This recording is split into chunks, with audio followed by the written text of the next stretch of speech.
छोटा सा पीपीटी और कुछ चीजें आपको जरूर बताऊंगा। ये प्राइमरी स्क्रीन दिख रही है, पूरा फर्क लगाता है, और उसके साथ में बच्चों को मेहनत करना है और उनको कराना है। दोनों मिलकर जब हम मेहनत करेंगे तो निश्चित, पर थोड़ी मेहनत पेरेंट्स को बच्चों के साथ करना पड़ती है, और बच्चे अगर के साथ अगर पेरेंट्स थोड़ी सी मेहनत करें तो निश्चित वो आगे निकल जाएगा। बच्चा कोई नहीं रोक सकता, क्योंकि हम देखते हैं जो IIT में जाना है या नीट के एग्जाम में मेडिकल में जाना है या UPSC या PSC में जाना है, कोई उसको अलग से कुछ नहीं है। आपके बच्चे के पास भी 2 हाथ 2 पैर 2 आँख है। मैं हमेशा स्कूल में जाता हूँ तो बताता हूँ उनको कि आपके पास जो साधन है, एक दिमाग है, वही कलेक्टर साहब के पास भी होगा, UPSC पास निकालने के वालों के पास भी, PSC वालों पे भी, डॉक्टर बनने पे भी, और IIT में जाने वाले इंजीनियर्स के पास भी, सबके पास वही दिमाग है। पर कौन कितना उपयोग करता है इसके ऊपर डिपेंड करता है कि वो कैसे वहाँ तक पहुँचे। मेरे एक और गुरु बैठे हैं, मंडोई साहब, जिन्होंने मुझे बिजनेस में पढ़ाया है, वो भी कोई गुलाम करता हूँ, वो बैठे हैं आप। तो निश्चित है जो खुद बच्चों के साथ में इंस्टीट्यूट तो मेहनत कराता, तो पेरेंट्स को भी उनके साथ सहयोग करेंगे, और वो मेहनत जो बताया था मैंने कि जो सब चीज़ें उसके पास है, पर उसका कितना निखार ला सकते हैं, हम कितना आगे बढ़ा सकते हैं, तो उसके ऊपर डिपेंड करेगा।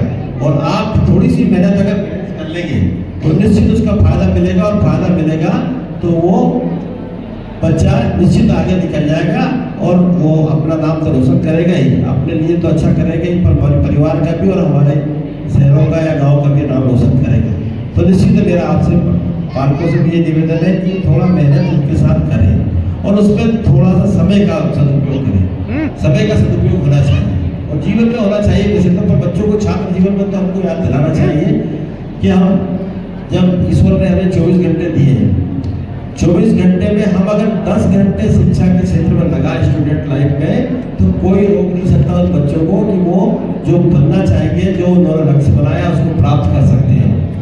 क्योंकि हमको 24 घंटे में हम देखते हैं 8 घंटे हमारे देश के निकालते हैं, 8 घंटे निकालने में 16 घंटे बचते हैं। 16 घंटे के बाद हमको 10 घंटे शिक्षा के क्षेत्र में काम करें, जिसका 8 घंटे हम ड्यूटी भी करते हैं, कहीं नौकरी करते हैं या बिजनेस करते हैं, 8 घंटे करते हैं। 10 घंटे बच्चों से अगर मेहनत कराएंगे तो निश्चित 6 घंटे जो बचते हैं हमारे दिनचर्या और दूसरे कामों के लिए हो जाती है। और वो 10 घंटे हमने मेहनत कराई तो वो जो चाहेगा वो बन सकता है, ये गारंटी है।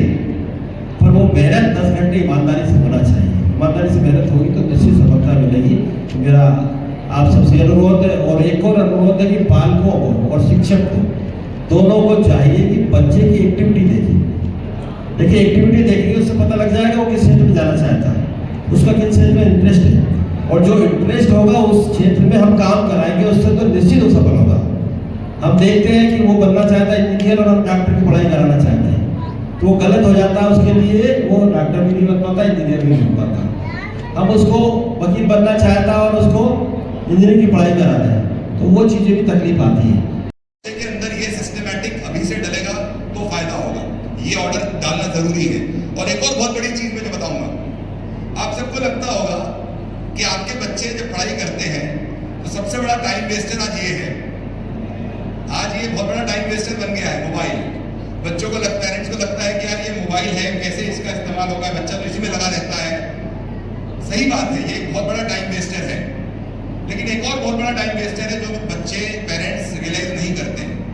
मोबाइल, टीवी, दोस्त के अलावा एक और फैक्टर मैं बताने जा रहा हूँ, लेकिन न पढ़ना भी एक बहुत बड़ा फैक्टर है। मतलब बच्चा बैठा है किताब के सामने, आपने बोला पढ़ो बेटा, वो पढ़ने बैठ गया या वो बैठ गई, किताब खुली है, दिमाग लेकिन सब दूर दौड़ रहा है, दिमाग कहीं भी घूम रहा है। इसमें क्या हो रहा है, ऑडिट में भी नहीं आ रहा है कि बच्चा पढ़ नहीं रहा है, हमारी नजर में बच्चा पढ़ रहा है, 2 घंटे से कमरे में बैठा है बेचारा, चलो मोबाइल भी छीन के बाहर रख दिया आपने, तो भी उसका दिमाग है वो तो चंचल है, वो घूम रहा है सब दूर। तो ये चीज बच्चों को बतानी जरूरी है कि ये एक रूल होता है जिसको हम कहते हैं 80-20 रूल। इस 80-20 रूल का कॉन्सेप्ट ये है कि जो भी आप एफर्ट डालते हो वो 2 प्रकार के होते हैं। एफर्ट एक होता है फोकस्ड और एक होता है अनफोकस्ड। एक बहुत केंद्रित एफर्ट होता है और एक अकेंद्रित, मतलब जो बहकता, मतलब बच्चा पढ़ने बैठा है लेकिन उसे मालूम है किचन में क्या चल रहा है, उसे मालूम है सड़क पे क्या बिक रहा है, उसे मालूम है कि पापा क्या देख रहे हैं टीवी पे, वो अनफोकस्ड एफर्ट है। ऐसा भी होता है कोई बच्चा की बैठा उसे वो कुछ समझ में नहीं आ रहा है, वो बस लगा हुआ है उसमें। तो यदि हम एफर्ट को 2 भागों में बांटे तो अनफोकस्ड एफर्ट का 80% केवल 20% रिजल्ट को देता है और 20% फोकस्ड एफर्ट 80% रिजल्ट देता है। इसका मतलब ये हुआ कि कि यदि आपने 5 घंटे पढ़ाई करी और 100 सवाल हल किए, तो इन 5 घंटों में से 4 घंटे आप फोकस नहीं थे और 1 घंटे बहुत फोकस थे, तो उन 4 घंटों से आप सिर्फ 20 सवाल कर पा रहे हैं और उस 1 घंटे में आपने 80 सवाल के जवाब फोकस हो। मतलब ये जो 5 घंटे का समय लेके बच्चा बैठा है, उसमें उसने काम 1.25 घंटे का किया। तो यदि हम उसको ये समझा दें कि बेटा तुम जब फोकस एफर्ट डालोगे, इसके लिए क्या करना पड़ेगा, इसके लिए लिख लिख कर पढ़ाई करनी पड़ेगी, जोर जोर से बोल कर पढ़ाई करनी पड़ेगी, किताब को घूरते रहने से काम नहीं चलेगा। तो माँ बाप के रूप में आपको उन्हें यह समझाना है कि आपको लिखने का काम देना है, लिख कर। यदि आप चैप्टर लेके गए हो तो टाइम मत देखो, चैप्टर देखो, उसको लिख कर करो, ये चीज बहुत जरूरी है। तो यदि ये हम करेंगे तो स्ट्रांग होता जाएगा। फंडामेंटल स्ट्रांग करना पड़ेगे बच्चों को, अपने फ्लो चार्ट बना सकते हैं रिविजन्स के लिए, ये सब तरीके होते हैं जिससे बच्चा अपने आप को और बेहतर कर सकता है। एनसीईआरटी बुक्स का बहुत योगदान होता है। हम कहते हैं इतनी महंगी महंगी बुक के पीछे मत जाओ, 52 रुपए की किताब है, गवर्नमेंट इसको प्रेस्क्राइब करती है, सारे स्कूल्स में चलता है, इस किताब का उपयोग करें। अब तो कलेक्टर साहब ने भी निर्देश जारी कर दिया है, हर स्कूल्स के अंदर यह आदेश आ गया है कि आपको एनसीईआरटी को प्रमोट करना है, क्योंकि प्राइवेट स्कूल्स, प्राइवेट बॉडीज में बहुत सारे महंगे महंगे पब्लिकेशंस बताए जाते हैं। तो इस किताब में बहुत कुछ है, प्रोवाइडेड पढ़े। नीट परीक्षा के अंदर हर लाइन, हर सवाल एनसीईआरटी की लाइन से निकल के बनता। हम आज इतनी बड़ी संस्था लेके बैठे, आपको 720 में 720 के मैंने इतने बच्चे बताए, हम क्या कराते हैं, हम एनसीईआरटी को एक एक लाइन टू लाइन पढ़ाते हैं, तब जाके वो आउटपुट आता है। तो मुझे पड़ेगी। सबसे इंपॉर्टेंट चीज है, यदि बच्चा अपने राह में चल चुका है, तो ये एक बहुत बड़े व्यक्ति है स्टीफन आर कोवे, इन्होंने एक बहुत बढ़िया किताब लिखी है 7 habits of highly effective people. ये हिंदी इंग्लिश दोनों में मौजूद है, बहुत जबरदस्त किताब है कि एक सफल आदमी के वो 7 हैबिट्स क्या होनी चाहिए। उस व्यक्ति के द्वारा एक बहुत अच्छी बात ये कही गई है, यदि सीढ़ी सही दीवार पर नहीं टिकी है तो हम जो भी कदम उठाएंगे वो तेजी से हमें गलत जगह पे ले जाएंगे। तो सबसे पहले सीढ़ी को सही जगह पे रखना है, सही दीवार पे रखना है, और हरदा के लिए वो सही दीवार हम लेके आए हैं आकाश के रूप में।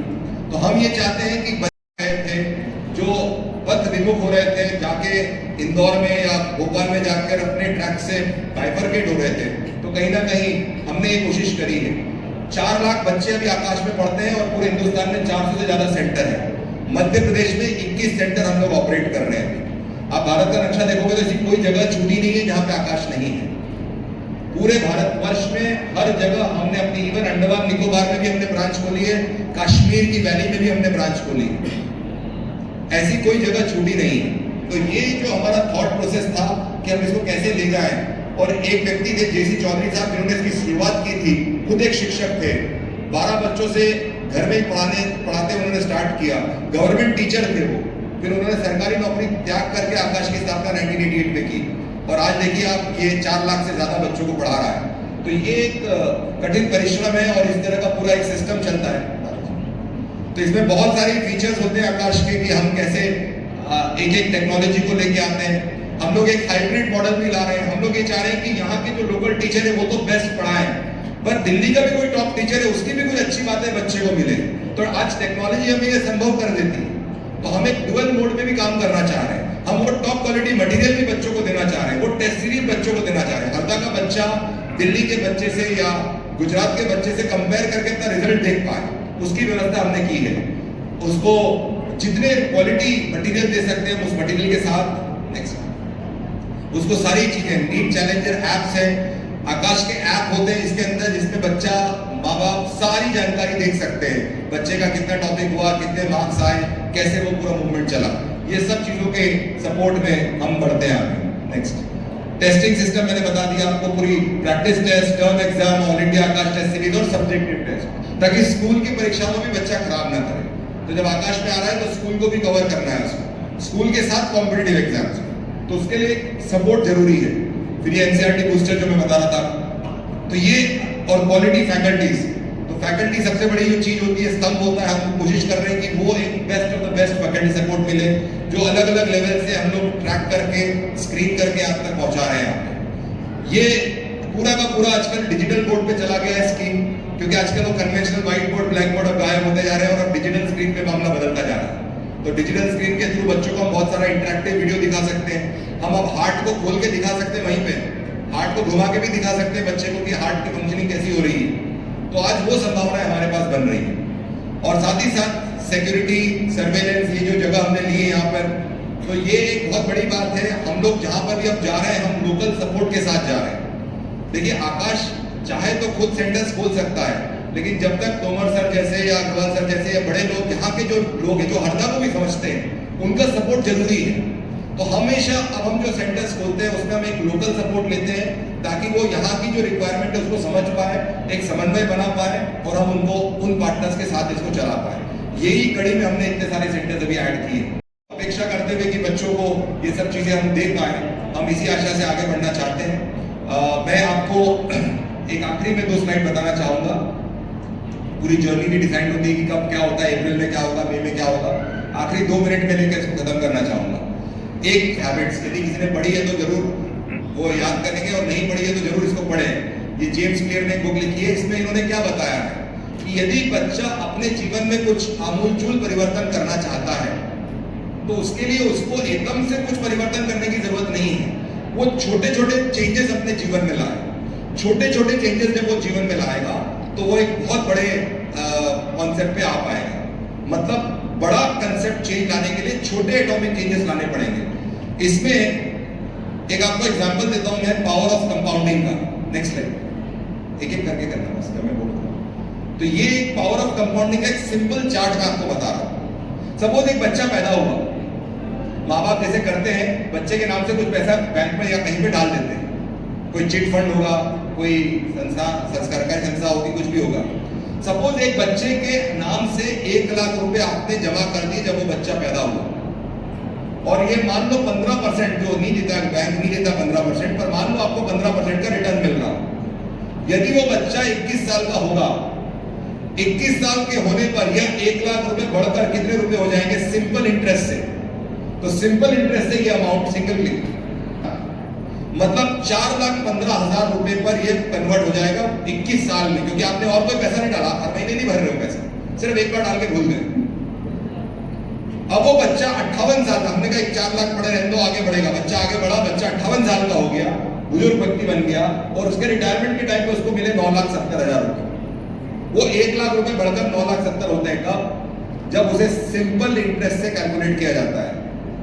यदि मैं इसको कंपाउंड इंटरेस्ट से कैलकुलेट करूं, कंपाउंड मतलब आप समझते होंगे, चक्रवाली जिसको हम कहते हैं, जो ऐड होता जाता है, जिसमें ब्याज हर बार जुड़ता जाता है। मूलधन में ब्याज जुड़कर फिर नया मूलधन बनता है, तो उसको चक्रवर्ती ही कहते हैं शायद, राइट। सो कंपाउंड इंटरेस्ट के अंदर हम बात करें तो आप देखिएगा यही अमाउंट 4 लाख का जो अमाउंट है, अब वो कितना हो गया बढ़कर? 18 लाख। इसका मतलब ये हुआ कि यदि मैं 1 लाख रुपए डालता हूं और 21 साल का वेट करता हूं और 15% का कंपाउंड इंटरेस्ट लगाता हूं तो 18 लाख होता है। मतलब ये जो 4 लाख था वो 18 लाख हुआ, वो 4 लाख था 18 लाख। अच्छा बताइए आप 9 लाख का कितना होना चाहिए? यही लॉजिक लगाऊंगा तो 9 लाख का कितना होना चाहिए? यदि 4 का 18 हुआ, जस्ट गेस करिए, सिंपल गणित है। यदि 4 का 18 हुआ है कंपाउंड, सिंपल से कंपाउंड करने पे, तो 9 लाख का कितना हो जाएगा कंपाउंड इंटरेस्ट? आपको लग रहा होगा कि ये हो जाएगा 36 लाख या 50 लाख, 70 लाख, उससे ज्यादा होगा। 33 करोड़ 14 लाख 93,000 हो जाएगा। अब आप बोलोगे 33 करोड़ में कहां पहुंच गया है? वर्ल्ड के 6th रिचेस्ट व्यक्ति है वॉरेन बफेट। वॉरेन बफेट की हैथवे, बर्कशायर हैथवे जो कंपनी चलती है स्टॉक ब्रोकिंग की, नंबर 1 कंपनी है वर्ल्ड की। उनने पावर ऑफ कंपाउंडिंग पे हजारों भाषण दिए हैं। उनका पूरा जीवन ही पावर ऑफ कंपाउंडिंग पे चलता है, कैसे कंपाउंड करना है अपनी चीजों को। तो ये बात आपको हमेशा याद रखनी है कि जैसे कंपाउंड इंटरेस्ट का आपको पावर यहां दिख रहा है, वो पावर यहां पे दिख रहा है आपको कंपाउंड इंटरेस्ट का पैसों में, वही चीज आपके शरीर में छोटे छोटे परिवर्तन हैबिट्स में करोगे तो 20-21 साल 25 साल आते आते वो कंपाउंड हो जाएंगे, उसी रेट से कंपाउंड होंगे, और आपकी पूरी, कहते हैं ना, आपकी पूरा सेल्फ इंप्रूवमेंट चेंज हो जाएगा, आपका भविष्य बदल जाएगा। तो बच्चों के अंदर छोटी छोटी हैबिट्स, अब मोबाइल छुड़वाना तो एकदम तो नहीं छूटेगी, तो आप कहो कि भैया फिक्स कर दिया भैया 3 घंटे 2 घंटे 1 घंटे, राइट। ऐसे धीरे धीरे करके आप आदतों को चेंज ला सकते हो। और राइट कंपनी सबसे जरूरी बात है। आप आपके बच्चे का भविष्य इस बात पर निर्भर करता है कि आपके बच्चे के साथ कौन घूम रहा है। यदि आपने इसको तय कर लिया, आपके बच्चे का भविष्य सही हो गया। बहुत गहरी बात है। You are an average of 5 people that you move around with or you spend most time with. आप जिन 5 लोगों के साथ दिन का सबसे ज्यादा समय बिताते हैं, आप उनके जैसे ही हो जाओगे। तो यदि आपको एज अ पेरेंट चिंता है अपने बच्चे की, सबसे पहले काम करिए, छोटी सी घर में पार्टी रखो, अपने बच्चों के सबसे करीबी 5 मित्रों को वहां पे बुलाइए, उनके साथ बातचीत करिए, उनके माँ बाप के बारे में जानिए, उनके फैमिली बैकग्राउंड के बारे में जानिए। बहुत जरूरी है। इससे आपको समझ में आएगा कि आपका बच्चा किस उठक बैठक में है, किस संगत में वो बैठा है। तो ये यदि आपने सेट कर दिया, आपकी आधी कहते ना प्रॉब्लम दूर हो जाएगी, क्योंकि 11वीं 12वीं 9वीं 10वीं में आपसे बातचीत कम हो जाएगी और दोस्तों के साथ समय ज्यादा बढ़ जाएगा। अब वो बचपन का समय खत्म हो गया, 6ठी 7वीं तक की आपके पास ही वो हर चीज मांगने आता था बच्चा। 8वीं होते ही आजकल बच्चा इंडिपेंडेंट फील करता है और 11वीं में आते आते तो अपने आप को बहुत खुदा समझने लग जाता है। तो 11वीं 12वीं के बच्चों के साथ मैं तो पिछले 20 साल से डील कर रहा हूँ। ये बहुत इंपॉर्टेंट है कि आपके अंदर ये थॉट बहुत जबरदस्त रूप से आए। यदि ये आएगा तो बहुत अच्छी बात रहेगी। मोबाइल को जैसे शराब नशा मुक्ति केंद्र होते थे, अब मोबाइल मुक्ति केंद्र खोलने पड़ेंगे हमें। अब ये हालत हो गई है। बच्चे छोड़ो, हम भी तो एडिक्ट है, हम भी तो रख नहीं पाते मोबाइल को नीचे। मेरा तो बेचारा बैटरी खत्म हो जाती बार बार, चार्जर एक्स्ट्रा चार्जर सब लेके चलता हूँ, पर मोस्टली मेरा काम से रिलेटेड होता है। लेकिन आज हम ये मोबाइल से कब छूटेंगे, जब हम भी बच्चों के सामने एक मिसाल पेश करेंगे। तो कई बार हमें भी अपना थोड़ा त्याग करना पड़ेगा, हमें भी अपने काम से अलग हटकर बच्चों को सपोर्ट करना पड़ेगा, नहीं तो फिर ये हाल होंगे। तो हमें ये देखना है कि हम किस तरह से इस तरह की चीजों पे जाएं। और बच्चों के करियर में उन्नति में ये भी एक बहुत बड़ा फैक्टर है कि सही डाइट, सही स्लीप और सही एक्सरसाइज हो। देखिए आमतौर पे मैंने बच्चों को देखा है, बच्चे जो बहुत अच्छे पढ़ने वाले वो कहते हैं सर हम 5 घंटे नहीं सो पाते, 4 ही घंटे सोते हैं, 5 घंटे 3 घंटे, ये सब फालतू बात है। ह्यूमन बॉडी को 6 घंटे से 8 घंटे की नींद अति आवश्यक है। 4 घंटे सोने वाले में आपकी बॉडी में लॉन्ग टर्म दिक्कतें आएंगी। ये मेडिकली प्रूव है। क्यों? क्योंकि आपकी बॉडी को रिजेनरेट करना है सेल्स को। आपकी बॉडी में जो सेल्स मरे वो रिकूपरेट होंगे। पूरी मैकेनिज्म नींद के दौरान चलती है। तो यदि आपने नींद सही ढंग से नहीं ली, 6 घंटे से कम नींद ली, आपकी बॉडी में अभी नहीं दिखेगा लेकिन लॉन्ग टर्म असर आएगा। ये साइंटिफिकली बहुत क्लियरली प्रूव्ड है। ये एक बहुत बड़ी समस्या है।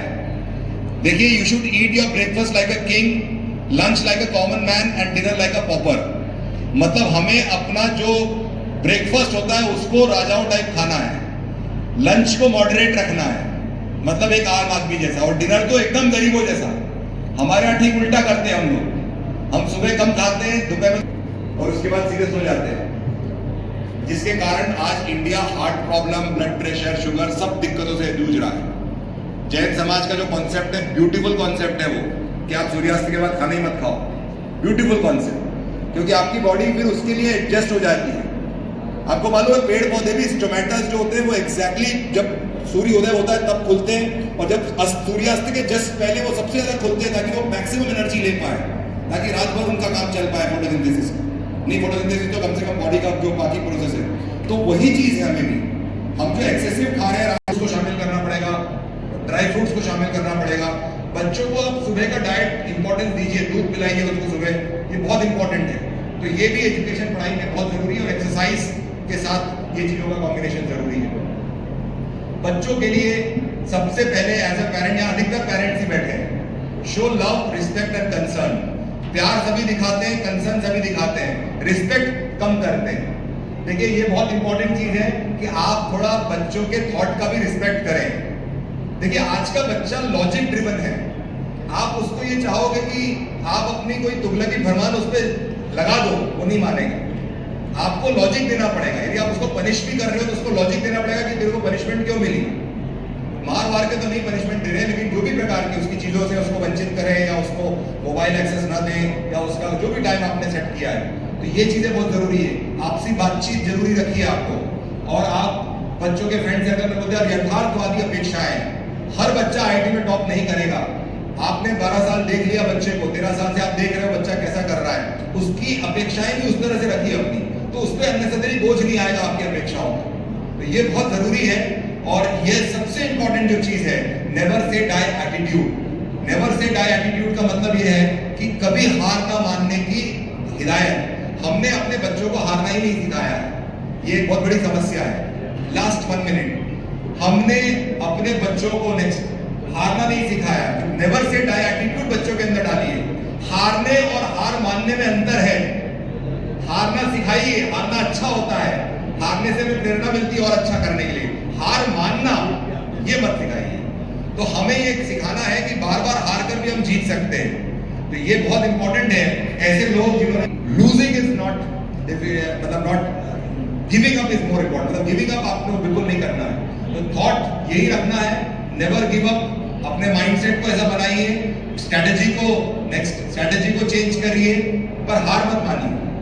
पीछे एक बार, ये जैसे आपको दिख रहा है, स्ट्रेटेजी बदल ली लेकिन हार नहीं मानना है। तो हमें भी बच्चों को वही सिखाना है। नेक्स्ट, पानी में गिरने से आदमी नहीं डूबता, वहां पड़े रहने से डूब जाता है। ये इंपॉर्टेंट है कि बच्चा यदि गिरा, मान लो एक परीक्षा में कम नंबर आए, उसको हमें उठाना है, सहायता करनी, सहारा देना उसको। नहीं तो क्या होगा, वो गिरे ही पड़ा रह जाएगा, उसको लगे अब मेरा कुछ नहीं हो सकता। तो वो थॉट से मैं ऊपर थॉट के साथ मैं आज अपना समय समाप्त करता हूँ। आप लोग इतनी देर तक दोपहरी में खाना न खा के भी आपने मेरा भाषण सुना, मेरे साथ रहे, थैंक यू सो मच। मैं वापस कुंवर जी का, अग्रवाल जी का, सभी लोगों का बहुत बहुत धन्यवाद देता हूँ कि मुझे यहाँ पे आज इन्वाइट किया गया। स्पेशली सर को भाषण देने की आदत है, आपने इतनी देर मेरे को सुना, आज बहुत बहुत धन्यवाद। I am really thankful to everyone, all the parents. मैं जो भी कहना चाहता था मैं रोक नहीं पाता हूँ, एक बार शुरू करता हूँ तो मेरी इन भावनाओं का साथ देने के लिए बहुत बहुत धन्यवाद। हमारे यहाँ ब्रांड एम्बेसडर बन गए हैं आप सभी ने। भगवान रामकाज जो का बैठ लिया है यहाँ से, आप जाएंगे और इस बात को बाहर दूर दूर तक ले जाए। Thank you so much.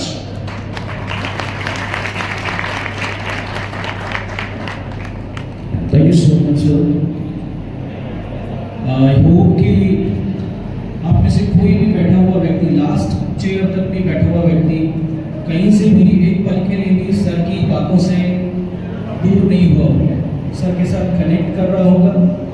और सर ने न केवल आकाश के बारे में बताया, बल्कि हमें अपने बच्चों के साथ किस तरह से उनका डेली रूटीन प्लान करना चाहिए, उनकी लाइफ में वो कैसे एक्सेल कर सकते हैं with good health and good knowledge, ये हमें सर ने बहुत अच्छे से समझाया।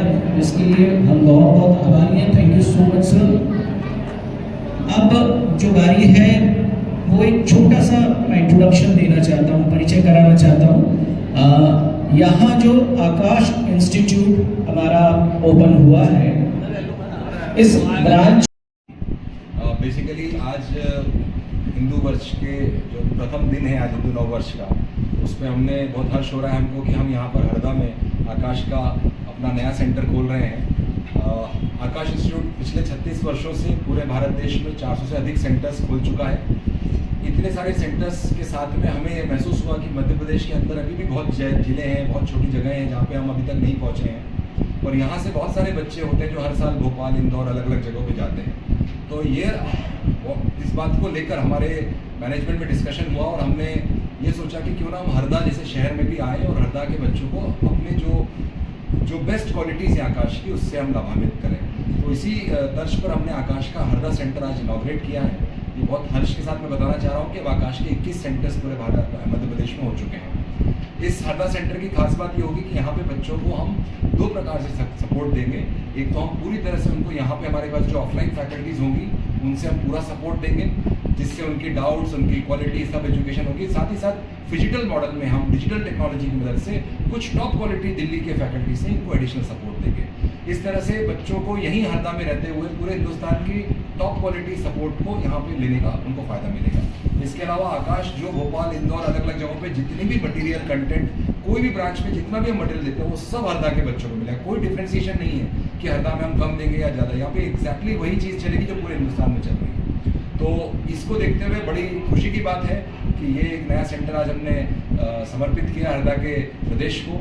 हम सब चाहते हैं कि आप लोग ज़रूर अपने बच्चों को यहाँ पर भेजें, क्योंकि अब हमें बाहर जाकर बच्चे के जो खास सबसे खास उम्र होती है 9वीं 10वीं 11वीं 12वीं में, जब बच्चा अपने घर से दूर रह कर यदि पढ़ रहा है कोटा में और अलग अलग जगहों पे, वहाँ पे न पढ़ते हुए हरदा में रहते हुए अपने मम्मी के हाथ का खाना बना हुआ खाना खाते हुए पापा के मार्गदर्शन में यहीं रहकर वो अपनी 11वीं 12वीं तक की पढ़ाई बहुत अच्छे से कर सकता है। साथ ही साथ IIT JEE नीट जितनी भी कॉम्पिटिटिव एग्जाम्स हैं उसमें यहाँ से हम टॉप रिजल्ट हरदा के बच्चे शुरू से अच्छा करते आए हैं, पर अब हम ये चाहते हैं कि हम और वो बच्चे जो पहले नहीं जा पा रहे थे बाहर, जो यहीं रह जाते थे, उनको भी वो मौका मिले।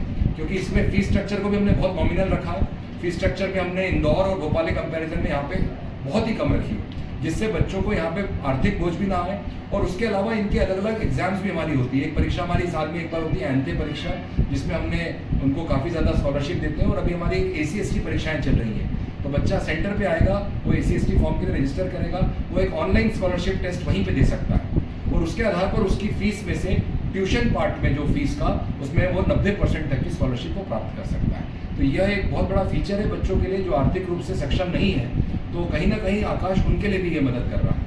तो मेरी गुजारिश है कि सभी लोगों को एक बार ऐसा नहीं सोचना चाहिए कि आकाश एक बहुत बड़ी चीज़ आ गई है, क्या मालूम कितनी फीस होगी। उसका जो एक डर होता है, भय होता है पेरेंट्स को, वो दिमाग से निकाल दें। वो आएंगे यहाँ पे तो उन्हें प्राप्त होगा, पता लगेगा कि वो एक बहुत अच्छे क्वालिटी एजुकेशन को बहुत अफोर्डेबल फीस स्ट्रक्चर में अपने घर पर ही प्राप्त कर सकते हैं। तो that is all, thank you so much.